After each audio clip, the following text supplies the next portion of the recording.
Nima ishlayapsan, o'g'lim? Agar senda to'pponcha bo'lsa va menda ham to'pponcha bo'lsa, biz qonun haqida gaplasha olamiz. Agar senda pichoq bo'lsa va menda ham pichoq bo'lsa, biz qoidalar haqida gaplasha olamiz. Agar sen bo'sh qo'l bilan kelsang va men ham bo'sh qo'l bilan kelsam, biz aql bilan gaplasha olamiz.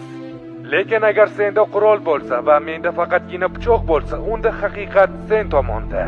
Agarda senda to'pponcha bo'lsa va menda hech narsa bo'lmasa, unda sening qo'lingdagi narsa oddiy qurol emas. Bu meni hayotim bo'ladi. Qonun, qoidalar va axloq faqat hamma odamga bir xil qo'llangandagina foydali va adolatli bo'ladi. Bu dunyoning achchiq haqiqati shundaki, pul gapirayotganda haqiqat jim bo'ladi va kuch gapirayotganda hattoki pul ham 3 qadam orqaga chekinadi. Qoidalarni yaratganlar ko'pincha ularni birinchi bo'lib buzishadi. Qoidalar zaiflarni cheklaydi, kuchlilar esa ularni o'z foydasi uchun ishlatadi. Bu dunyoda har qanday yaxshilik uchun kurashish kerak. O'yin ustalari resurslar uchun juda qattiq raqobatlashishadi. Zaiflar esa shunchaki hech narsa qilmay ularga navbat kelishini kutishadi.